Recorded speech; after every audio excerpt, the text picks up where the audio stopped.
నీ ఊహయే లేకపోతే ప్రపంచమే లేదు అన్న అంశాన్ని గురించి చెప్తూ మనోశరీరాల ఎడల మరణించి జీవించాలి అంటున్నారు. మనిషికి చిత్త స్వాస్థ్యం ఉంటేనే గాని ఆరోగ్యం తిన్నగా ఉండదు. ప్రతి వ్యక్తిని తీరిగ్గా పరీక్షించి, అంటే శారీరక ఆరోగ్యమే కాకుండా మానసిక ఆరోగ్యం కూడా బాగుంటున్నదా లేదా అని విమర్శగా చూసి చికిత్స చేసే అవకాశం నేటి యాంత్రిక యుగంలో చాలా తక్కువ. మనం ఎప్పుడైనా వచ్చి డాక్టర్ గారి దగ్గరికి డాక్టర్స్ చెయ్యే పట్టుకోడు, మనిషినే ముట్టుకోడు. ఇంతకు ముందు ఏదో నాడి చూసి, ఏదో బీపీ చూసి, స్టెథోస్కోప్ పెట్టి అప్పుడు ఆ మనిషి యొక్క రోగాన్ని డాక్టర్ గుర్తించేవాడు. ఇప్పుడు ఏమీ లేదు, మనిషిని ముట్టుకోడు, నాడి చూడడు డాక్టర్. శరీర అనారోగ్యమే కాదు, మానసికంగా కూడా అతని స్థితి ఎలా ఉంది అని ఆలోచిస్తాడు నిజమైన డాక్టర్. కానీ ఇప్పుడు ఈ యాంత్రిక యుగంలో చాలా తక్కువ. మనసున్న వైద్యుడికి అనేక ప్రశ్నలు ఉదయించుతాయి. మనసు పెట్టి గనక పేషెంట్ యొక్క శారీరక మానసిక స్థితిని చక్కగా పరిశీలిస్తూ ఉన్నవాడికి ఈ లోకంలో అనేక ప్రశ్నలు ఉదయించుతాయి. డాక్టర్ గారు తెలుస్తుందన్నమాట, నాడి కొట్టుకోవడం ఎలా ఉంది, ఊపిరితిత్తులు ఎలా కొట్టుకుంటున్నాయి, రక్త ప్రసరణ ఎలా ఉంది, అంటే బీపీ ఎలా ఉంది. అతను దాని పట్ల అతని మానసిక స్థితి డాక్టర్ గారు, అది నిజమైన డాక్టర్ అయితే నీకు నాడీ చూస్తూనే, బీపీ చూస్తూనే, స్టెథోస్కోప్ తో చూస్తూనే నీతో మాట్లాడుతూ ఉంటాడు. ఆ మాట నీ మానసిక స్థితి బయటపడుతుంది. అప్పుడే డాక్టర్ దాన్ని గమనిస్తాడు. ఈ రెండింటికి కలిపి వైద్యం చేస్తాడు. నిజమైన డాక్టర్ పనిచేస్తాడు. కానీ ఇప్పుడు అలా లేదుగా. అలాగే మనసున్న వైద్యుడికి అనేక ప్రశ్నలు ఉదయిస్తాయి. శ్రీ నిసర్గదత్తతో ఒక వైద్యుడు చేసిన సంభాషణ పొందుపరుస్తున్నాను, ఇక్కడ వినండి. ప్రశ్న. డాక్టర్ అన్నమాట అతను. వృత్తిరీత్యా నేను వైద్యుడినండి. శస్త్రచికిత్సలతో ప్రారంభించాను, అంటే ఆపరేషన్ చేసే డాక్టర్ అన్నమాట. అటు తర్వాత మానసిక చికిత్సా విధానాన్ని కొనసాగించాను. ఆపరేషన్లు అవి చేస్తూ ఇంకా మానసిక చికిత్స కూడా ఎలా చెయ్యాలా అని ఆ విధానాన్ని ప్రారంభించాను. మానసిక స్థైర్య ఆధారంగా మనిషికి ఆరోగ్యం చేకూర్చడం మొదలైన విషయాల గురించి పుస్తకాలు కూడా రాశాను. మానసిక స్థైర్యం కలిగి ఉన్న వ్యక్తి యొక్క ఆరోగ్యం ఎలాగో ఉంటుంది అన్న విషయాన్ని నేను గమనించి దాని మీద పుస్తకాలు కూడా రాశాను. ఆధ్యాత్మిక ఆరోగ్య సూత్రాలు ఏమిటో తెలుసుకుందాం మీ దగ్గరికి వచ్చాను. ఇంతవరకు తెలిసింది నాకు శారీరక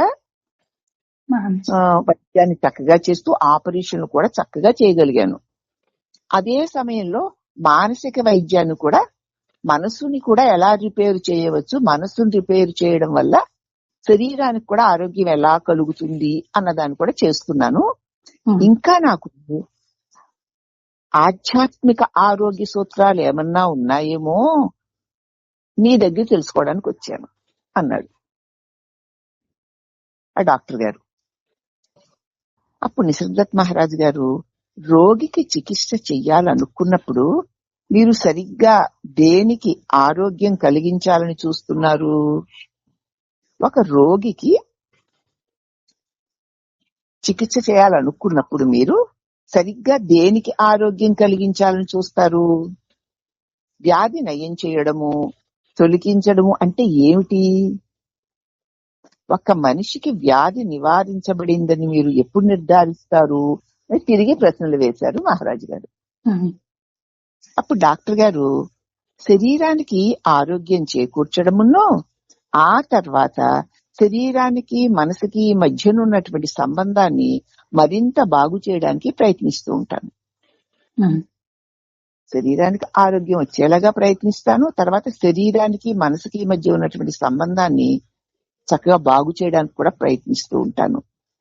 మనసు తిన్నగా ప్రవర్తిల్లేట్లు చెయ్యాలని చూస్తూ ఉంటాను. మనసు తిన్నగా ప్రవర్తిల్లుతూ ఉంటే శరీరం కూడా తిన్నగా ఆరోగ్యంగా ఉంటుంది అని నేను గ్రహించాను. అంచేత మనసు కూడా తిన్నగా ప్రవర్తిల్లేలాగా చెయ్యాలి అని చూస్తూ ఉంటాను పేషెంట్ కి అన్నారు. అప్పుడు నిసర్గదత్ గారు, మనసుకి శరీరానికి ఉన్న సంబంధాన్ని మీరు సూక్ష్మంగా పరిశీలించి చూసారా? ఏ సందర్భంలో అవి రెండు పరస్పర సంబంధం కలిగి ఉన్నాయో మీకు తెలుసా అని అడిగారు.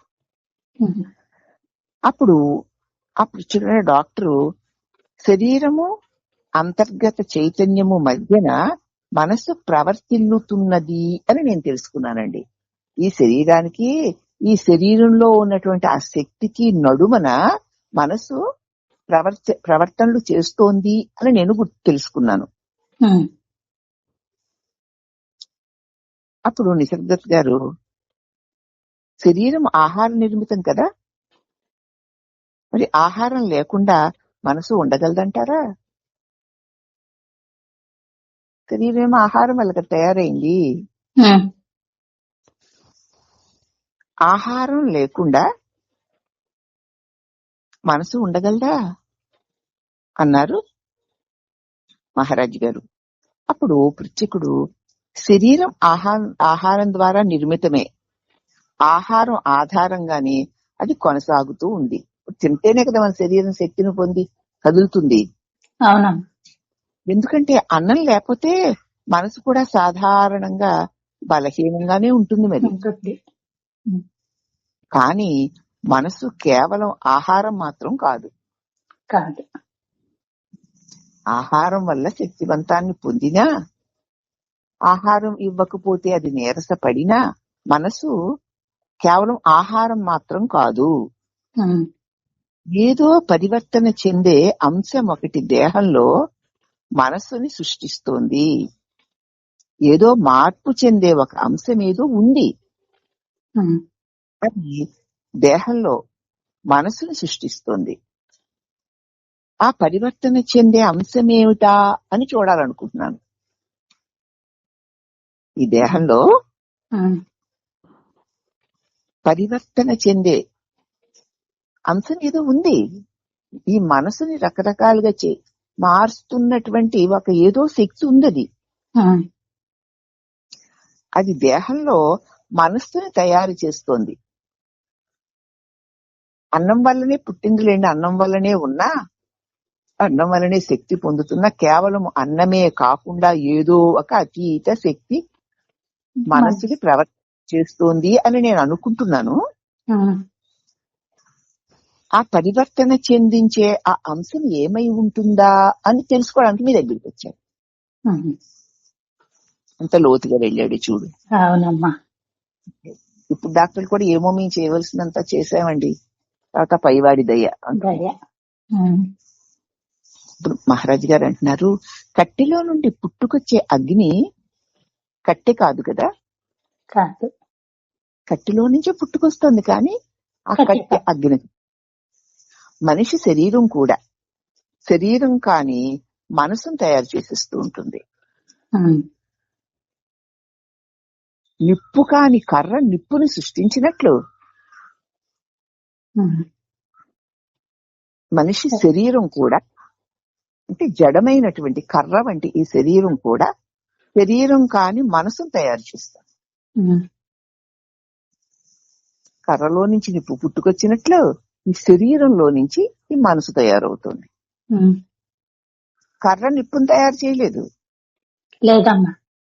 శరీరం మనసును తయారు చేయలేదు, కానీ కర్రలో నుంచి నిప్పు పుట్టుకొచ్చినట్లు శరీరంలో నుంచి మనసు పుట్టుకొస్తుంది. కానీ ఈ మనసు ఎవరికి కనిపిస్తోంది? దేనికైతే మీరు మనసు అని పేరు పెట్టారో దాని ఆలోచనలను, అనుభూతులను ఎవరు చూస్తున్నారు? యువతల కర్ర ఉంది, అగ్ని ఉంది, అవునా? ఆ అగ్నిని అనుభవిస్తున్న భోక్త ఒకడు ఉన్నాడు కదా. ఈ మనసును అలాగే ఈ మనసును అనుభవిస్తున్న భోక్త ఎవరు? శరీరం ఇలాంటిది. కట్టెలో నిప్పున్నట్టు ఈ కట్టె వంటి శరీరంలో మనస్సు ఉంది కదా. కానీ ఈ మనసు ఎవరికి కనిపిస్తోంది? కట్టె వంటి శరీరానికి కనిపించదు.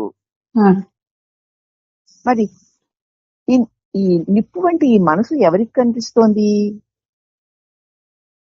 దేనికైతే మీరు మనస్సని పేరు పెట్టుకున్నారో దాని ఆలోచనలు, అనుభూతులు ఎవరు తెలుసుకుంటున్నారు? యువతల కర్రుంది, అగ్ని ఉంది. ఆ అగ్నిని అనుభవిస్తున్న ఒక భోక్త ఉన్నట్లు ఈ మనసుని అనుభవిస్తున్న భోక్త ఎవరు? నా మనసు అంటూ దానిలో మంచి చెడ్డలు, తప్పొప్పులు, కష్టసుఖాలు, బాధలు, భయాలు ఇవన్నిటినీ కూడా అనుభవిస్తున్న వాడు ఎవడు? వాడు కట్టె వంటి శరీరము కాదు కదా. ఉమ్, ఆ శరీరములో ఉంది అనిపిస్తున్న ఈ మనస్సు యొక్క వ్యవహారాలని తెలుసుకుంటున్నవాడు ఎవడు? ఉమ్, ఈ భోక్త కూడా ఆహార ఫలితమేనంటారా? మనసు ఆహార ఫలితం అయితే ఈ మనోవ్యవహారాలని తెలుసుకుంటున్నవాడు కూడా ఈ ఆహార ఫలితమేనా? లేక ఇతర ఆహారాలతో నిమిత్తం లేకుండా ఉన్నాడంటారా? ఆహారాలతో నిమిత్తం లేకుండానే ఆహారం వల్ల కలిగినటువంటి శరీరమునందు ఆహారం వల్లనే ఉండగలుగుతున్న మనస్సుని తెలుసుకునేటువంటి ఈ భోక్త ఎవరు? అతడు కూడా ఆహారం వల్లనే ఉంటున్నాడా ఏమిటి అని తిరిగి ప్రశ్నించారు మహారాజు గారు. ఉమ్, అప్పుడు ఆ డాక్టర్ గారు, కాదండి, వీటన్నిటినీ చూచేవాడు స్వతంత్రుడై ఉండాలి.